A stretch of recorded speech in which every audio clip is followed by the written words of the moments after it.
Well, I grew up in Southeast San Diego with my siblings and my mother, who raised us as a single parent.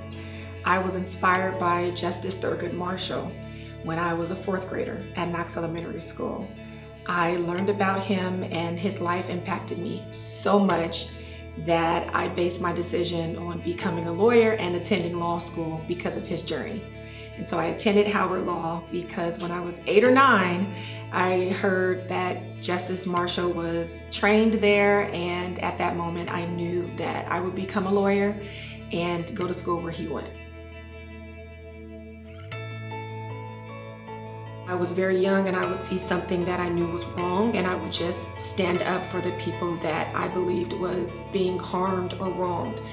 And so I'm honored to be celebrated as an activist and being inducted into the Women's Hall of Fame as an activist. You can't spell activism or activist without act, and I'm a doer. Frederick Douglass talks about praying with legs, and I'm a very faith-driven person, but I also believe that in addition to prayer, we have to act.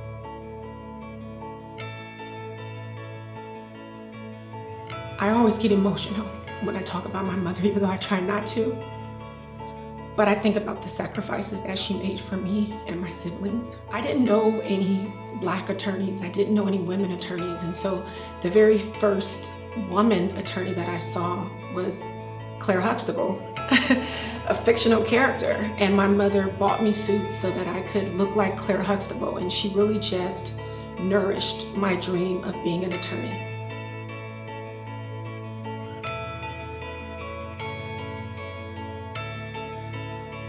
I owe everything to my mother, and I wanted every degree that I earned to be in her name. And so I took on my maternal grandparents' last name, which is how and why I'm hyphenated to this day.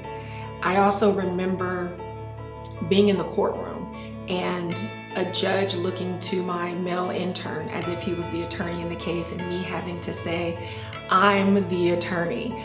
I remember junior high, we were getting ready for Model UN, and I was talking about having a national office, and the guy next to me said, "Well, when I'm president of the United States, you're gonna be my Secretary of Housing and Urban Development." And it's just those types of situations that I think a lot of women face because we're in a male-dominated society, and so they will either defer to the male in the room or put you in a box.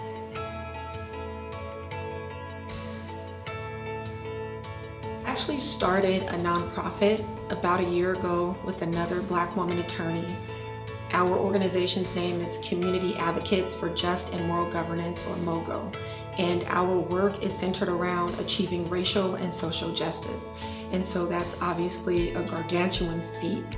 But every day I'm working as an advocate with the community who has been harmed, with disenfranchised populations, marginalized groups, to make sure that their voices are heard. And we do that on a lot of different levels. We have relationships with elected and public officials. We also get on the other side of advocacy and initiate lawsuits in order to make our society better, and that's through something called impact litigation.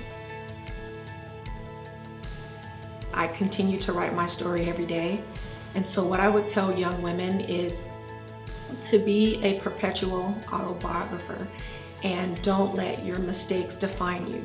Mistakes are actually victories when you turn them into lessons learned. And so make your mistakes, embrace your flaws, but when you fall or you fail, just get back up and start to write that next chapter of your life.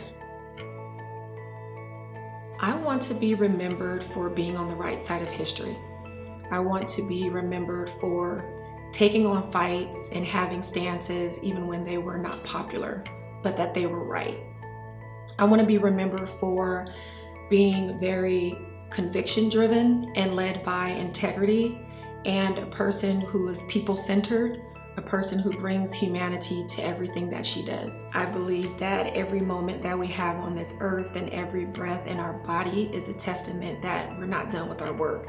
So there's something else that I have to do. There's something else that I will accomplish. And so stay tuned.